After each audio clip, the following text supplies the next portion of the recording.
Good morning. Hope you're having a wonderful day. I wanted to say thank you to those of you that presented yesterday. I saw some cool videos on such things as a huge molar mass, still thinking about how big that molar mass was and stuff, of Botox of all things. I was like, whoa, what the heck?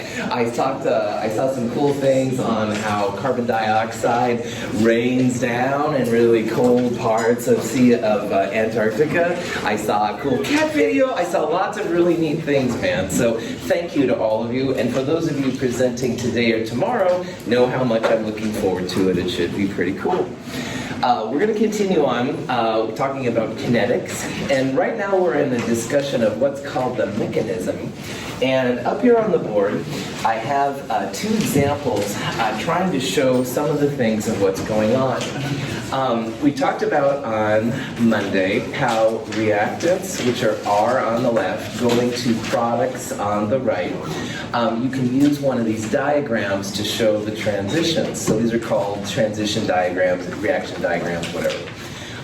I've written two possible mechanisms on the system here. These are both exothermic. And we talked about how if the products are lower than the reactants, then that means you're going to get a net amount of energy out. And because the products are lower in energy than the reactants on both of these are going to be exothermic. We also talked about how there's a price you have to pay to start the reaction. It's like a spark for a reaction. And it's called the energy of activation or activation energy. It's always a positive number, and that number is what you need to pay, if you will, to get admission into this reaction. So until the reactants have enough energy, and also the geometry, but energy is more important here, until they have enough energy to overcome this barrier, they won't go from reactants to products. But once they do pay the energy of activation, then they get, in this case, a lot more energy out than they put in. So in banking, sometimes people say, oh, you have to spend money to make money. You know, and I don't know anything about money because I teach at a community college. But anyway, in this kind of process, you have to pay some energy, this energy of activation. And once you do, in these examples, you're going to get all that energy out plus more. So this is the thing about an exothermic reaction. But what we're going to talk about now is how, first of all, to tell how many steps are in a mechanism. And sometimes reactions are single step, which is what this top one is. And sometimes you can have two or more steps. And the second graph here shows an example of two steps. Now, the easiest way for me to describe it is just to go see Kelsey again. And Kelsey, I apologize in advance, but you're over there and I see you and you're friendly, so bear with me. A single step would be like me walking this way to Kelsey, all right? I can just go straight on through over. Hey, what's going on? Where's your presentation from? All right, poor Kelsey. But anyway, single step, all right? Didn't have to stop or anything like that. Now, the other day when I was stupid, and I'll be stupid again today, I also talked about how the mechanism is what shows us how you go from reactants to products. So obviously, the easiest way would be to do something like that. On the other hand, the other day I also on the board, now, I'm going to stop here for just a second. I should have a trainer and stuff like that and be in better shape. However, in the meantime, this is going to take a little energy for me to get up here. So this, you can... Oh man, our sink is crazy. Okay, prop hat back on. Distracted all the time. Our sink is bad. I'll have to tell somebody about it. Anyway, prop hat back on. I had to stop here for just a second and think about it. This is like the first step of this reaction. Second reaction, oh, hey, Caleb, always cool to see you. Always cool to see you too. Second step, I still get over to see Kelsey. So I still have the same reactants going to products. Me over there, to me shaking Kelsey's hand. But obviously the path I took was different. The first path would be like a single step. I didn't slow down at all. I just walked right over and stuff, no problem. Second step, I had to stop on top there for a second. I didn't really have to catch my breath. I'm not Alicia, but anyway, prop that back on. I did have to stop there though and think about what I was doing. That was like the first step, and then the second step went over here.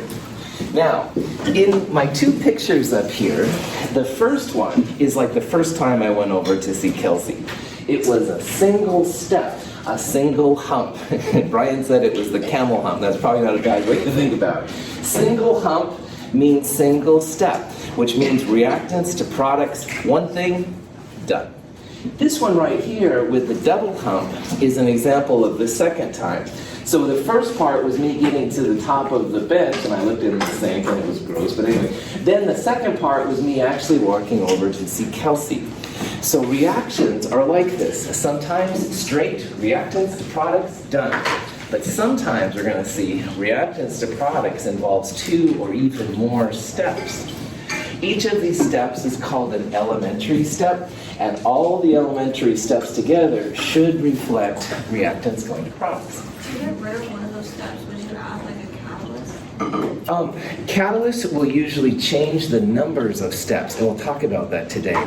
But it will change the mechanism pathway, all right? So probably if you were 1 step before, you might have 2 steps, or if you had 2 steps, you might have 3 steps, or something like that. But we'll see the catalysts usually add steps, they don't take them away.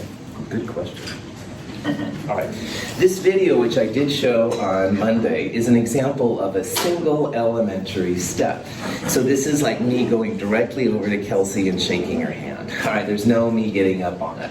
This one is a better chemical example, obviously. Fluoride is pushing the chloride out. So chloromethane is turning into a fluoromethane, and this is again an example. And you'll see down here, they're going to draw one of these single elementary steps. When a fluoride ion approaches a methyl chloride molecule, a bond begins to form between the fluoride and the carbon. The molecule's carbon-chlorine bond lengthens and becomes weaker. The energy of the system increases. As the carbon-fluoride bond forms and the carbon-chlorine breaks, a configuration of maximum energy is reached, called the transition state. As the reaction proceeds to completion, the energy of the system decreases. The transition state is the top of the hump right here, all right? It's the energy required. And this is where you're going to see, I called it, I think, science fiction chemistry on Monday. In this case, you're going to see like a carbon with 5 bonds. And we saw an example earlier of a carbon making a connection to a pi bond, which is also very strange. So these are kind of what we're going to see. And again, this is an exothermic reaction because products are lower than reactants. If the products were higher than reactants, then it would be endothermic. Is there a reason why the fluorine kicked out the chlorine instead of hydrogen? Carbon and fluorine usually are smaller, so they come a little closer together. But honestly, this is an example of a reaction you look at in organic chemistry more. So I'm kind of showing you up here that there is a preference and stuff. Is the energy of activation the point between where it stabilizes and comes down like that? Yeah, you were pointing at. Exactly, Joseph. You go over from wherever you started to the top of the hill, all right? So in this reaction, it would be here to here. Now you can do it from the opposite side too, Joseph. You could have products going to reactants, then you'd have a much larger energy of activation. Unimolecular, bimolecular, and termolecular are names that are given to each of these little steps. And they're not like rocket science or anything. You just need to know how many pieces are involved in those individual steps. Now, for me walking to Kelsey, it was just me, all right? So you could argue that I was a unimolecular reaction in either direction. But in the real world, you do have a lot of bimolecular. So the last example and stuff, the fluoride kicking the chlorine out, there were 2 species, the fluoride and the chloromethane. So those would be bimolecular. The AA and AB means you have 2 different species. This one would be the 2 of the same species, and we'll talk about that coming up. Once in a while you have a termolecular, which is when you have 3 pieces coming together. And those are more rare because it's harder to coordinate 3 molecules with the right energy and the right geometry. It's relatively easy to do 2 or 1 if you need to. So let's look now at an example of an ozone decomposition reaction. And ozone in our atmosphere is something that helps protect us from the bad energy from the sun, stuff like that. Anyway, the overall reaction here is 2 ozone molecules making 3 oxygen molecules. And the scientists here have made this proposal. So notice first of all that there's step 1 and step 2. This is one of these kind of examples, the one I drew in the lower part right here. That would be an example of a 2-step mechanism, all right? Each of the steps is called an elementary step. The first elementary step, one piece, an ozone, is breaking down to O2 and oxygen. So we would refer to this as a unimolecular step because there's only one piece involved. The second step, i.e. this one over here, if you will, would be the second ozone molecule reacting with oxygen to make 2 oxygen molecules. Now this one is bimolecular. You've got an O3 and an O coming together to make the O2s. So in this mechanism, there's 2 steps. First one is ozone breaking down by itself. The second one is the other ozone reacting with an oxygen to make 2 O2s. Now, in any good mechanism, if you add the individual elementary steps together, it should give you the overall chemical reaction. So up until this chapter, all right, I would have said 2 ozone reactant molecules reacting to make 3 oxygen product molecules, and you would have been cool. If this is a good mechanism, if we add these steps together, we're going to get this part right here. And you can see that that's the case. Oxygen, individual oxygen atom, the OG as a product, and the OG as a reactant will cancel out if you add these together. And the O2 here and the 2 O2s will become 3 O2s. And the ozone and the second ozone will make 2 ozones. So this is at least a valid mechanism, all right? All of the individual steps combine to make the overall reaction. The oxygen atom there has a special name we'll talk about in a little bit. Let's watch a video here and see what's going on. Gaseous ozone decomposes in 2 steps. First, one oxygen atom splits off.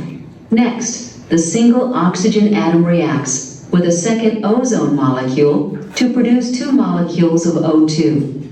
The product of the overall reaction is 3 O2 molecules. This again would be like an example of what a mechanism diagram would look like. There would be 2 humps, 2 camel humps, if you will, all right? The first one for us is always going to be the biggest one, and that's where we would get that energy of activation, the energy required to make the reaction start. And that kind of makes sense, and you may not know that much about ozone, which is okay, but ozone is a fairly stable molecule, and to break down to oxygen and an O atom, it would be probably not something it would be real ready to do. So if you have to pay this energy of activation to get this thing going. But then once you have the oxygen atom, oxygen loves to be diatomic. It's one of the have no fear of ice clear brew molecules. It prefers to be O2, so it's going to be pretty reactive. So I can imagine it would easily react with a second ozone then to make the 2 oxygens. That's this part, less energy to make it happen. So 2 steps, 2 humps. If it was only 1 step, there would be just 1 hump. And again, is this reaction as written exo or endothermic? Exothermic. Exo, well done. Products are lower than the reactants. Yeah. So the first step was sort of decomposition, and the second one sort of combustion or reaction to produce a new product. Combustion reactions always involve O2 as a reactant, Dimitri, so I don't think I'd call it that, but you're getting the idea, right? These are kind of weird reactions, okay? Yeah, these are more like, this is absolutely like a type of a decomposition, but it's a decomposition in an elementary step. The overall reaction would be this kind of thing, so just kind of realize it's a little, we're looking deeper into the reaction than we have before, so good question. Hydrazine is formed in aqueous solution in a 3-step process, each step being bimolecular. First, a molecule of ammonia reacts with a hypochlorite ion to form chloramine and a hydroxide ion. Next, the chloramine reacts with a second molecule of ammonia to form a charged species with a nitrogen-nitrogen bond. Finally, the charged species reacts with a hydroxide ion to form hydrazine and water. There are lots of reasons why you don't want to mix bleach with household cleaners with ammonia. And this is a fun kind of topic. If you're interested, you can look up online. But one of the reasons why you don't want to add bleach to ammonia is you end up making hydrazine. And hydrazine is a possible rocket fuel. So there's a lot of funky things that can come out of this. But anyway, people have studied this reaction and they've determined that it's a 3-step mechanism. So this one has 3 steps. You're going to have 3 humps, okay? Excuse me. Each of these steps has 2 species coming together. So each of these steps is bimolecular. If we add them all together, you get this overall reaction. 2 ammonias and the hypochlorite ion, which by the way is the active ingredient in bleach, makes hydrazine, water, and chloride. But along the way, you have these individual pieces here. So the first step, which probably takes the most energy, is making what's called chloramine. Chloramine is a real nasty amine. You want to be really, really careful with it. But anyway, chloramine is an initial reactant. It's very reactive, so it reacts with another ammonia to make this protonated hydrazine. And hydrazine is powerful in and of itself. This would be, I would argue, even more reactive than the hydrazine. But anyway, it reacts with the hydroxide from step 1 to make regular hydrazine and water. So this is a 3-step mechanism. It will have 3 elementary steps, 3 humps on our camel right here. Some mechanisms have many, many steps. Again, some of them, though, just have 1 step, and that's what makes each reaction like a little bit different. Yeah. Are these reactions happening when it's in the solution state, or does it sometimes happen when it's in its gaseous state too? Everything we're talking about here, Joseph, can be applied to things in solution, solid, gas phase, any phase you want to, all right? The things are the thing. Now in this one, I believe it is an aqueous solution, right on. But again, what we're talking about here, these things can apply to solid state reactions or gases coming together. And maybe you'll have single reaction steps or multiple steps and stuff like that.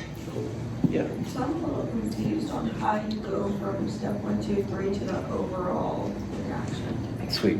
So these parts right here have to be theoretically derived. And we're going to talk about in just a second how, if this is a good mechanism, how we can use the proof of the rate law, which we're going to come back to here in a little bit, to justify our decisions.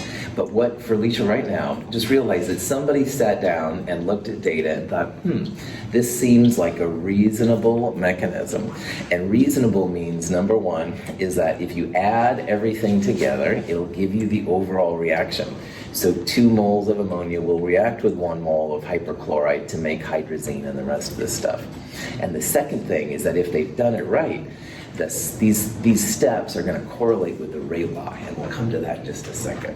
But if nothing else, Alicia, just realize that right now, yeah, this is kind of like fiction, all right? And we're going to talk about how a scientist can use the fiction, the model they make, and apply it to real life data to kind of make them correlate. So hang tight. All right, this is an example of a reaction. Iodide reacting with hydrogen peroxide and a little acid to make iodine and water, all right? And we looked at something like this the other day. It was a colorless solution on this side, and it became kind of a dark color on this side. Now, let's pretend that we don't have one of the mechanisms that Alicia just asked about, and we want to make a possible mechanism. All right? Well, this part right here, the rate law, is something you get from experiment. So just like we did in the kinetics part 1 lab, you would like change the concentration of one reactant and leave the other ones the same, and you try to tell what the orders of the reaction are.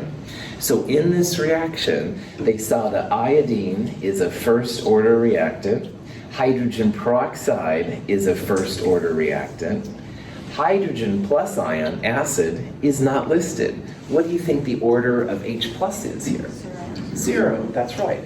If it's not there, that means it's 0. It's not part of the reaction. Now notice that there are 2 iodides, but there's a first order I minus. And I want to highlight again how just because you have a stoichiometry of 2, it doesn't mean that the rate order there is going to be the same thing. And also the H plus isn't even on this one. So these numbers you have to get from experiment. And what we're going to do now is try and make a good mechanism to go along for it. We could have one step, we could have multiple steps, doesn't matter.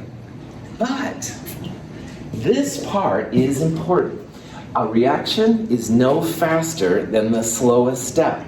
And the rate law tells us information about what is the rate determining step, the RDS, if you want to be a cool kineticist. And the rate determining step is the slowest step. So nothing is going to happen in this reaction until iodide and H2O2 come together. The rate law will tell you what the slow step is, because reaction speeds are no faster than the slowest step. So this is now where the rate law is going to tell us like what would make like a good mechanism, going back to Alicia's comment. Rate law has to come from experiment, all right? There's no method, there's no theoretical way to get these kind of numbers. You must get them from the experiment. The order of the reaction in that rate law, the 1 and the 1, are different than the 2, the 1, and the 2 up here, all right? The H2O2 happens to be the same, like there's one H2O2 in the reaction, and there's an order of 1 for the H2O2. But the other ones are totally different. So these numbers up here do not necessarily tell you what the rate law orders are going to be, and that'll be important too. So let's think about what a good mechanism would be for this reaction, knowing the rate law. And again, the punchline here is that this part is going to tell you what the slow step, what the rate determining step is. And in the rate determining step, you're going to have an iodide, one iodide, and one H2O2 come together. So let's use this as our slow step. This is H2O2 written out. H2O2 plus iodide does make hypoiodous acid, which is a strange acid, but that's what it is, and a hydroxide. And this is a pretty slow interaction. Like H2O2 is reactive, but not that reactive. And so to make hypoiodous acid is not something that would come first to my mind. However, once you have the hypoiodous acid, it reacts really readily. This is a pretty unstable acid. And in this context, it's going to take the second iodide. There's 2 of them in the overall reaction. It's going to take the second one and make iodine plus another hydroxide. And then because the H plus is there, acid H plus a base OH minus makes water. You can put them as 2 to neutralize both of the OH minuses. This would be a possible mechanism for this reaction. And here's why. Number 1, if you add these 3 steps together, all right, H2O2, there's only one of them, so that's going to be this guy. Iodide and iodide on the reactant side, 2 of those, and there's no minuses over here to cancel them out. And we also have 2 H pluses, which are right there. Iodine is there, 2 waters. But notice that hydroxide, 2 of them are created, and then 2 of them are used up. And also the weird hypoiodous acid is created, and then hypoiodous acid is used up. So all 3 of these steps added together gives you this one. And that has to be the first part of any mechanism. The sum of the individual steps must equal the overall step. But now we can go one more thing too. The rate law says that the slowest step is going to have an I minus and an H2O2 coming together. And that's what step 1 is all about. It shows one H2O2 and one I minus coming together. The 1 and the 1 mean one H2O2 and one I minus in the slow step. That's literally what the rate law means. H plus is not involved in the slow step. It's part of the fast step. So the H plus is 0 order. It doesn't affect how fast the reaction goes. The only things that will affect how fast this reaction goes are in step 1, that slow step. These are all, these two are bimolecular. This is arguably a type of a bimolecular. It's actually more than that because you have two OH minuses coming together. But you could argue then that this is a good mechanism. And again, I'm arguing that because these three together give you this, and the slow step is what we see in the rate law itself. Yeah. So in step 1, the H2O2 and the I are there because they're involved in a reaction. Is that how we would assume that? Yeah, and on top of that, Zeeman, what's probably more important, the rate law has first order iodide and first order H2O2. And that what that really means, you can see now, is one iodide and one H2O2 are going to come together, and it's going to be the slowest step of all. Because everything else here is really fast, like that's what you see. So the orders of reactants will really tell you how many slow pieces you're going to have. If you would have had like iodine to the second power, then we would have had a 2 right there. And if we would have had an H plus, we would have had to throw an H plus in right there. It's making a connection between the rate law and the mechanism. Let's do an example here and show it. This is a reaction between NO2 and CO. Nitrogen dioxide and carbon monoxide, and it's thought to occur in 2 steps. And the first step is 2 NO2s coming together that make NO and NO3, and notice that it's expected this is going to be a slow step. And then the faster step, nitrogen trioxide is actually pretty unstable. If you try and draw a Lewis structure, it's weird. Anyway, you react that with carbon monoxide, and it makes NO2 again and CO2. So the question is, which of these rate laws would we expect based on this mechanism?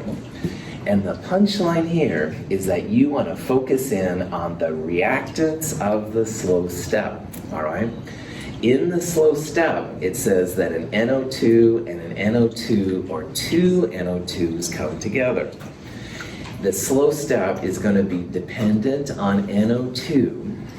There's no CO in the slow step. So your rate law will not have any CO. And because the slow step has 2 NO2s coming together, you don't want to have just one NO2, you want to have 2 NO2s. So every time you have a second order reactant, the slow step means 2 of those are going to like smash into each other. Yeah. If CO was in the reactants in the first one, would it be A? Exactly. That's well done, Carter. If this would have been NO2 plus CO in the slow step, then it would have been A. Well done. Yeah, perfect, man. You got it. So the slow step will tell you which parts are in the rate law, if it's a good mechanism. Just page 7. Cool. Yeah, no, that's great. Okay. Let's look at another example. Back to this one right here. Iodide, hydrogen peroxide, H2, making iodine and water. The slow step, H2O2 plus iodide. The rate law has 1 iodide and 1 H2O2. There's no H plus because that's part of the fast step. And there's only 1 I because the second I is involved in one of the fast steps. We could draw this as one of these 3 hump mechanisms, all right, 3 steps to it. Step 1, it's bimolecular. It has 1 I minus and 1 H2O2, and that's good because the rate law that is from a whole separate kind of gamut from an experiment shows single or first order iodide and first order H2. So if you hear first order, second order, that tells you how many of those molecules are in the slow step, all right? That's kind of what it says. Yeah. Let's say that Alicia says, Russell, you're so full of it today. You're way too high on caffeine. And I'm like, so she thinks, maybe this isn't a good mechanism. Well, one way that the scientists can try to justify the mechanism, the part that you kind of make based on data, is you can search for what's called reaction intermediates. A reaction intermediate is something that appears and disappears. And in this reaction, we have HOI appearing in step 1 and being used up or disappearing in step 2. And we also have 2 hydroxides appearing, one in each of step 1 and step 2, and they're both used up in step 3 as reactants. So a reaction intermediate can be, I would argue, critical for justifying the mechanism you create. So this is where things like laser spectroscopy come in really handy. Lasers are able to detect these weird intermediates that exist for just nanoseconds at a time. So maybe you could detect the presence of HOI. As an acid and base kind of chemist, maybe there's some way we could test for the quick presence of base. It would be tough because there's already some acid around, but maybe we could detect the OH minus. So if you have a good mechanism, and all scientists debate these kind of things, and you want to prove it, all right? Now, sometimes deciding what is an intermediate is a good way to figuring this out, and we'll see this here in a little bit. There's a handout in your companion called Reaction Mechanisms, and I do encourage you to check it out. It talks more about how these things work out, how the steps correlate with the slow parts and stuff like that. But in the meantime, let's do one more problem here. This is a reaction where scientists are arguing which mechanism is valid.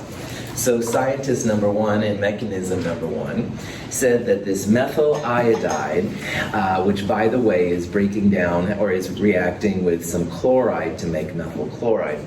In this one, methyl iodide first breaks down by itself into CH3 plus and I minus. And then CH3 plus, which is pretty reactive, will react with chloride to make the chloromethane. In the second mechanism by scientist number 2, they're arguing that the first step, the chloride kind of smashes into the carbon to make this kind of 5-coordinate carbon system. And that's going to be tough to do because carbon likes to have just 4 pieces around it.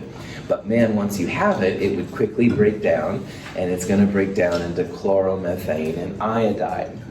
So pretend now that you're the scientist and you're trying to decide if the mechanism number 1 is valid or the mechanism number 2. So you go to the lab and you actually study this reaction, all right? And you find that the rate law equals K times the methyl iodide to the first power, all right? So the question is, how do you tell which one of these it is? Who thinks here it's number 1? Good. Who thinks it's number 2? Excellent. You can say anything you want. If you said number 3, it's okay too. Yeah, just to make sure we're all up to speed. The rate law says that the slow step is going to have 1 methyl iodide in it. So what you all saw, which is awesome, is you focused up here on the slow step. Now, slow step in mechanism number 1 had just 1 methyl iodide. So absolutely, mechanism number 1 is going to be the right thing. And the rate law with its first order methyl iodide shows that. What would be the rate law if mechanism number 2 happened? What would be different about it? It would have a CL. Good, it would have a CL. It would have a first order CL. In mechanism number 1, what is the rate order of Cl minus? 0. That's right. It's not even showing up in the mechanism. If it doesn't show up, that means it's to the 0 power. Chloride in the first mechanism is a 0 order reactant. It doesn't affect how fast the reaction goes. But in mechanism number 2, both chloride and methyl iodide are present. They'll both be first order. That one is going to be a different kind of a rate law. So a lot of times, if you have 2 different mechanisms, all right, and they both add together to give the overall reaction, et cetera, the rate law itself will tell you like which one is the right one. And again, because this one would be methyl iodide to the first power times chloride to the first power, this would not be valid based on the rate law. Yeah, Karen. So then, like, just to clarify, like, if the Cl in mechanism 2 was to the second power, would that be a second order reaction or reactant? All right. So if you had chloride to the second power in the rate law, let's say you had this one to the first and chloride to the second, then your slow step would be CH3I, one of them, plus 2Cl minus, all right? And it would make something, all right? That's what you would see in the in the rate law. And that's why these are really cool, because Garrett, you and I could come up with 100 different possible mechanisms, all right? But the rate law will help us to decide like which ones are more likely than the others. Excellent. Alicia? This is just like a nitpicky question, but when you're doing a rate law and you have like powers of like to the 1 and to the 2, do you have to put them numerically or do you put them in which occurring steps? So the rate law, if you have first order, you don't have to put the 1. Second orders, you would definitely put that in. But the 0 orders, you can just ignore. Yeah. So. But it doesn't matter like what order I put them in? No, not at all. That's right. Good. You could do, if it was like this one, you could put chloride and then CH3I or the other way around. Okay. Yeah, no problem. Okay. Mechanisms are super helpful because they allow us to tell the products of different reactions, and knowing if it's one or the other is kind of cool. I'm going to jump into OChem just for a little bit here. These are types of mechanisms. You'll see SN stands for substitution nucleophilic, which means something is liking the nucleus, and you'll see different reactions here. In the unimolecular SN1 mechanism for a nucleophilic substitution reaction, the bond between the carbon and the leaving group breaks prior to formation of the bond between the carbon and the entering group. In the bimolecular SN2 mechanism for a nucleophilic substitution reaction, the formation of the bond between the carbon atom and the entering species occurs simultaneously with dissociation of the bond between the carbon and leaving group. So these are just examples of things you'll see, and there's lots of different possibilities. But when you know a good mechanism, you can make predictions as to what the products are going to be. And in organic chemistry, this can be very, very cool. Catalyst is one more thing we need to talk about, definitely. A catalyst is something that makes the reaction go a lot faster than it would have normally. And also, a catalyst is something that you could, in theory, reuse at the end. So here I've got 2 pathways. The left one has a catalyst, and the right one does not. And if you just look at this for a second, first of all, this is a single elementary step on the right. It's a single hump. And there's a pretty large energy of activation, all right? As the energy of activation gets larger, it gets harder and harder for the reaction to go from reactants to products. And what we see is that that's usually in terms of time. It takes more time to get over this barrier. You have to have enough energy and stuff. So the left-hand side is an example of a catalyst. So in a catalyst reaction, going back to your question, Alicia, catalysts usually do react with the reactant somehow, and then they break away at the end. So if you have a catalyst, you almost always, I don't know of any examples, when you'll add like more steps to it. So in this reaction, I don't know what the catalyst is doing, but the catalyst is reacting with the reactants to make this intermediate. And then in the second step, the catalyst is somehow removing itself from the reactant so it can be used again. So catalysts will definitely have more than one step, but they also, what they do, they lower that energy of activation barrier down. So it's a lot easier for the reactions to go. We've seen some videos of H2O2 with, decomposing with some MnO2. MnO2 is a good catalyst for that. Normally, H2O2 does break down, but it has a pretty good hump to get over before it can do it. You add a little MnO2, it's going to go a lot faster. And transition metals are often used as catalysts. I think in that reaction, the Mn+4 goes to an Mn+2, and then it reconstitutes as an Mn+4 on the other side.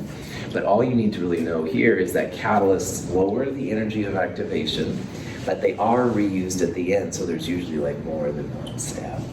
In a platinum-based catalytic converter, nitrogen monoxide molecules in the exhaust stick to the surface of the platinum. The molecule decomposes, each atom remaining on the surface.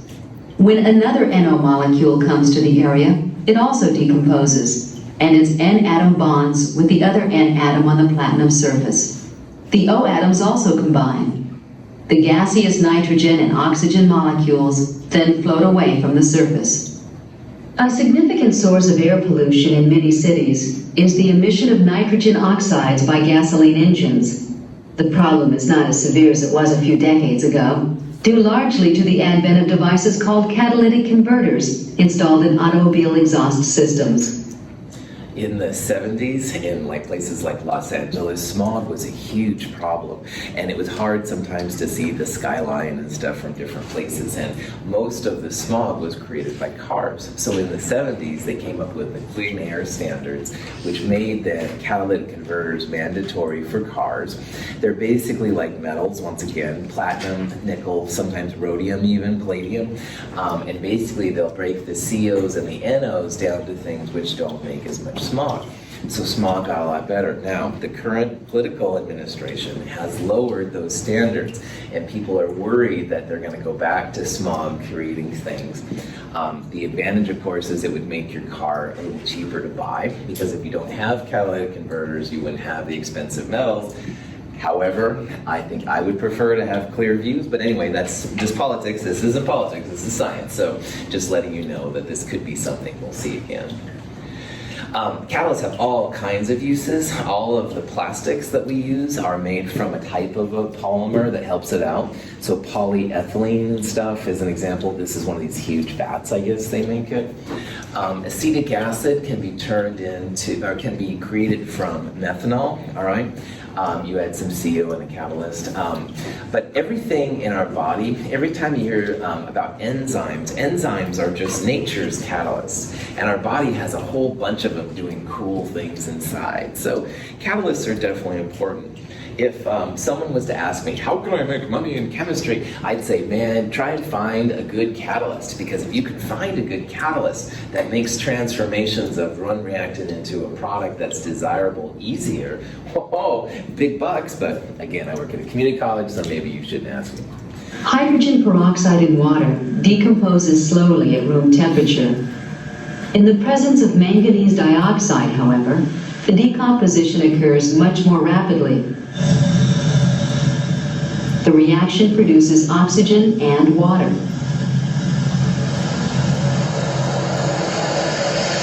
The manganese dioxide is not consumed or otherwise altered by the reaction.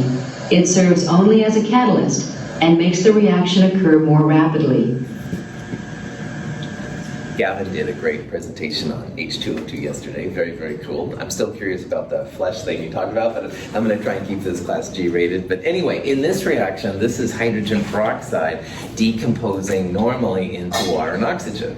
And the black line would be the non-catalyzed version, and it has quite a higher E sub A, energy of activation. So as those barriers get higher, generally reactions get slower. But anyway, if you add in some MnO2, notice the red line now, this is the catalyzed reaction. And usually the catalyst will have more than one step. I think this first step is the MnO2 going to some type of Mn plus 2, and then the second step is the Mn plus 2 going to Mn plus 4. But I really don't know the mechanism for this reaction. Sometimes these are things that are hidden, but usually there will be more than one step. So the MnO2 at the end, you could evaporate the water and reuse it, and you reuse them over and over and over again. And good catalysts will have billions or trillions of transitions before they're finally used up in some kind of weird way. But it's kind of a powerful thing. This is a reaction where you're taking a cis-2-butene and turning it into a trans-2-butene. Now, we talked about in the organic system how trans systems are usually a little bit less polar and a little bit more stable than the polar cis versions are. So in this reaction, iodine is a catalyst, all right? And this is a reaction that's been studied quite a bit. Many steps in here, but the first step is just iodine going to iodine atoms. And the double bond in the middle here of the carbons reacts with the iodine. And there's lots of different postulates about what's happening. But somehow the iodine is connecting to the double bond. So this would be the transition state. In the process, it goes from cis to trans. You're rotating that double bond around. The iodine is kicked out and turned back into I2. So at the end, you've got the transform. Now, normally, cis to trans has a huge energy of activation barrier. However, in the catalyzed version, the highest one is usually the energy of activation. So in this case, this is a much smaller barrier, and it's easier to turn the cis into trans this way. Cool. All right. But that's it for kinetics. I'd like to start real briefly the next chapter. And this chapter is, I think, one of the most fascinating chapters of all the Chem 100 series. And it's a chemistry of the nucleus. And at first, this might seem a pretty strange transition, going from speeds to the stuff of the nucleus. And why it's strange is that almost everything we've studied in this class and everything we will still study, most of it's electron-based chemistry. So acids and bases, oxidation, reduction, precipitations, combustions, like Joseph was bringing out, all these kind of things. Those are really all electron-based reactions. And we're going to kind of ignore the electrons in this chapter. We're going to focus on the nucleus, where the protons and the neutrons hang out. And this is a real different kind of world, because the energy to keep the protons and the neutrons together, pretty intense compared to the energy required to keep electrons around the nucleus or keep them going back and forth. But the reason that nuclear chemistry, the chemistry of the nucleus, follows kinetics is that we're going to deal a lot with half-lives, how long some of these unstable nuclei will be around before they decompose. So without kinetics, this would be a tough chapter to talk about, but with kinetics now, it'll be pretty chill. A quick review of the atom, all right? All the atoms, if you will, look something like this, where there's a nucleus in the middle, and the electrons are kind of around the outside. And in previous classes, we've talked about how, yeah, these are the shimmering 2s, 2p, 3s, whatever electrons, all right, the different orbitals that are around. We also talked about how the nucleus, much smaller than what we're seeing right there, all right? You couldn't even see it. It would be smaller than my red dot, but for this demonstration, it's cool. The nucleus has the protons and the neutrons, and again, around the atom, you've got the number of electrons, all right? What's the charge on the proton? Positive, that's right. Each proton is positive 1, and the electrons are negative 1, and the neutrons are neutral. How do you tell from the periodic table, like how many protons beryllium has right there? This is 4 atomic number. I like all these numbers, absolutely. The blue numbers up here are the ways to tell the number of protons. So if beryllium is number 4, that means it has 4 protons.